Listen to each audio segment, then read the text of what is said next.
What is going on, Panthers Nation? Carolina Dad here, your host of the Two Growls One Roar podcast. Today, we are continuing our 90-man roster breakdown, closing it out, looking at the linebackers as well as special teams, and then we'll be done. 90-man roster completed. Let's go ahead and jump right in. Just like we did with the other roster breakdowns, we're going to do this in alphabetical order, starting with linebackers. We've got Michael Barrett, 7th-round pick out of the University of Michigan for your Carolina Panthers. 6 foot, 239 pounds. I really like Michael Barrett. When you look at the inside linebacker group that we're going to have here today with Shaq Thompson, Josie Jewell, those are your solidified starters. Back behind them, I do think we're going to have two rookies with Michael Barrett and Trevin Wallace learning behind both of those guys with the potential of one of these veterans to also make the roster. But I really like Michael Barrett's athleticism. I know he's undersized. We've seen undersized linebackers here in Carolina. And we also understand that Dan Morgan knows the linebacker position, knows how to draft and develop those linebackers. So I'm excited for Michael Barrett and what he can do, and also understand that, hey, this guy's also probably going to be contributing on special teams. So I think we'll see him more in that aspect early on in his career in this season, and then hopefully working his way into a rotational piece on the defensive side of the ball. We move on to Claudin Cherilus, another linebacker out of this group that I think has a chance to push for a roster spot. 6'2", 235 pounds. Let's take a look at his career here. I don't think he logged any stats specifically last season, but he is someone that heading into his second season, having familiarity with Ejiro and this defense, they could make a strong push to make the 53-man roster. If not, I do think he's a guy that will definitely be on the practice squad. Now, how many players we decide to keep or inside the linebackers we decide to keep could alter the projections that I have here. I think it's 4 to 5. One name that I didn't really talk about is Tay Davis, who is an experienced veteran, 6 years in the lead, 6 foot, 222 pounds, 27 years old. Saw most of his time last year playing through special teams, also coming in, as a backup role. Outside of his 2018 campaign with the New York Giants, we haven't seen a ton of production from him. And again, it's been more of a,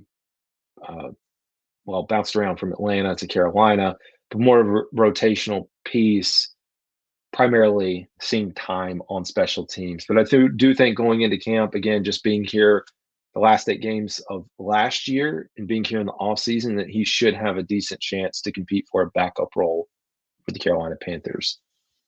We have Cam Gill, another veteran, 6'3", 240 pounds, played at Wagner, 5 years of experience. Let's take a look at his career stats here.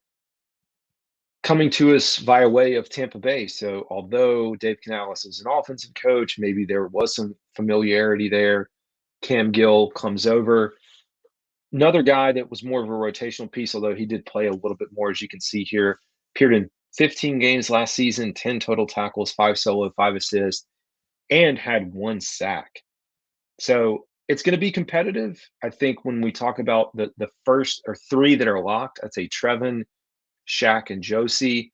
When it comes to that 3rd and 4th position, it's going to be, can they play special teams? Can they be a rotational piece? And or are we keeping 3, 4, or keeping 4 or 5 inside linebackers? And I do think, again, some of these guys would eventually carry over into the practice squad, at least 1 or 2. We've got Josie Jewell here. Pulling up his stats, the acquisition coming over from the Denver Broncos, who played in Ejiro's offense, 6'1", 236 pounds out of Iowa. Last year, he had 93 tackles, 45 solo, 48 assists, 3 sacks. The 2022 campaign was, off the charts. That was when he was with Evero. 119 total tackles, 61 solo, 58 assists, 2.5 sacks. When you're looking at your Frankie Louvu replacement, although Josie is not really going to be someone that comes off the edge the same way that Frankie did, or possibly gets in the backfield the same way that we saw Frankie. I think Josie Jewell is a very, very great replacement for Frankie Louvu leaving. Also had 2 interceptions as well. So I think between Josie Jewell and Shaq Thompson, the middle of the defense, as long as they can stay healthy, is going to, hey, it's going to look pretty good here. We move on to undrafted free agent rookie Jackson Mitchell, linebacker, 6'2", 235 pounds, rookie out of Connecticut. Again, I did an initial preview with a lot of these undrafted guys way back when.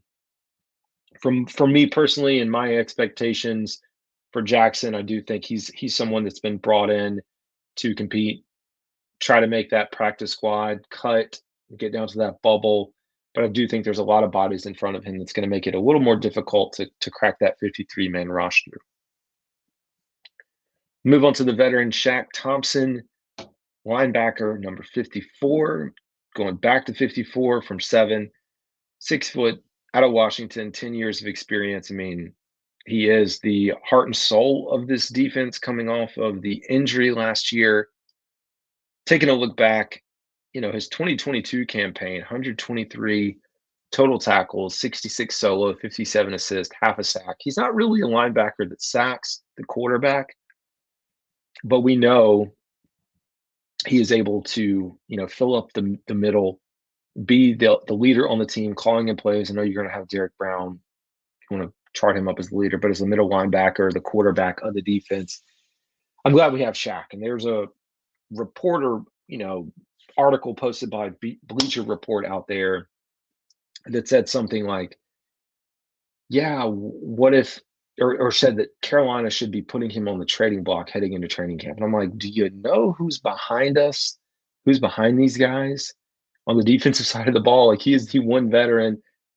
He embodies keep pounding, and I think he deserves to retire as a Carolina Panther.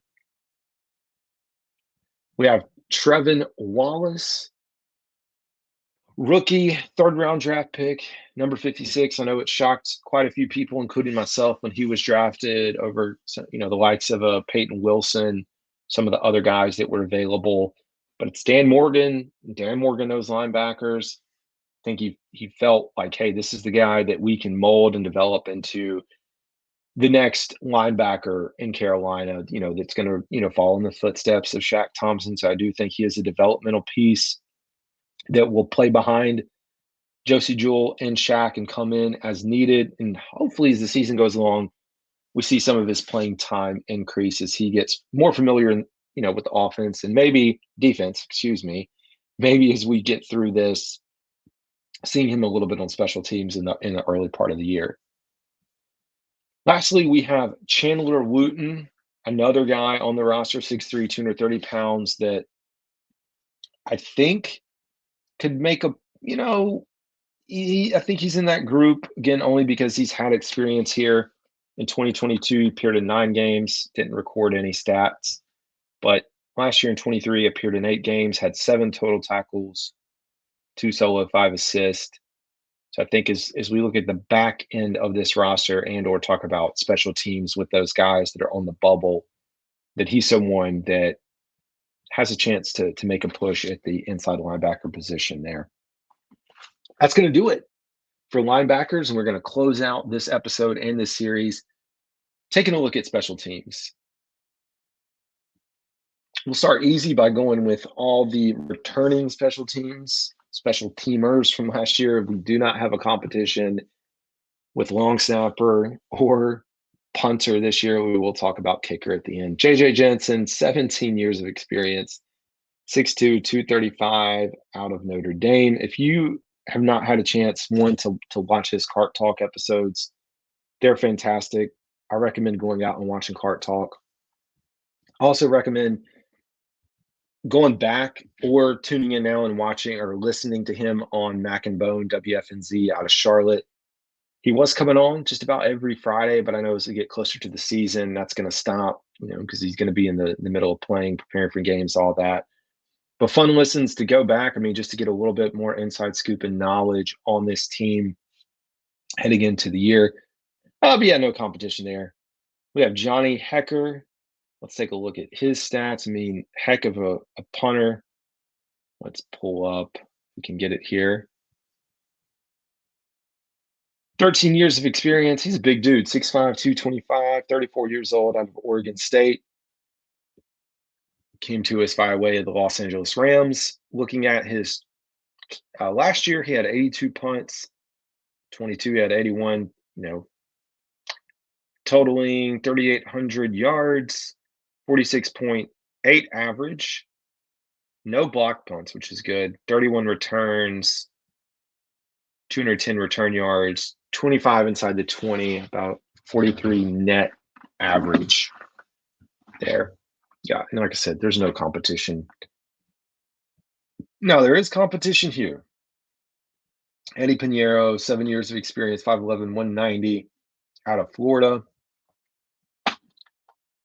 We know he missed OTAs.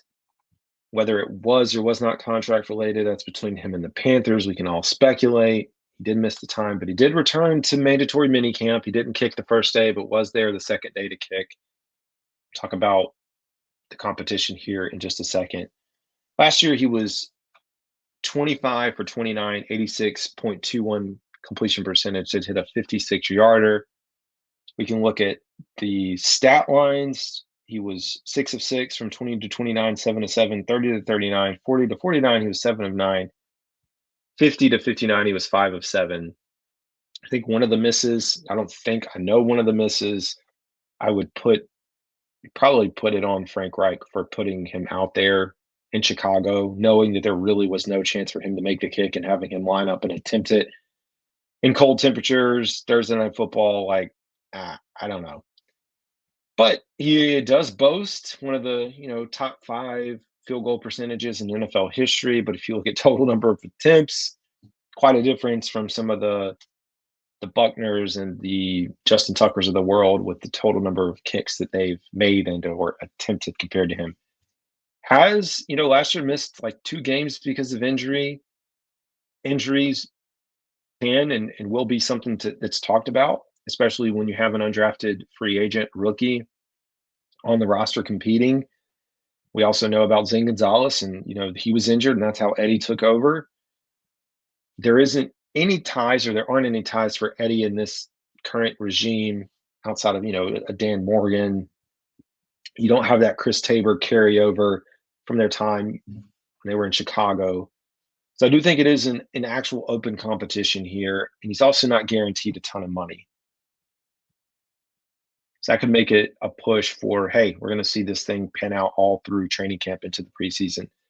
We will talk about Harrison Mevis, who is the undrafted free agent rookie kicker making a push. Big guy, 5'11", 243, 22-year-old rookie out of Missouri. When we talk about Harrison, it sounds like, at least from what's being reported, that he looked good in OTAs, looked good in minicamp. But all that is really under no pressure. I think we're going to get a true insight into who he is and what type of kicker he can be, and or if he can actually beat out Eddie Pinheiro when we get into camp and get into the preseason and seeing live kicks. You also have the adjusted kickoff rules. That's going to kind of change, some of the dynamics with the kickoff. So I also think that is another factor that we'll have to think about when we, look at who's going to actually end up panning out and making the team. Anyways, folks, that's going to do it for the entire 90-man roster breakdown. If there are acquisitions that happen leading up to training camp, I'll be happy to address those in the weekly episode. I hope you enjoyed this series. Do it again next year. But until then, this is Carolina Dad. Y'all have a good one.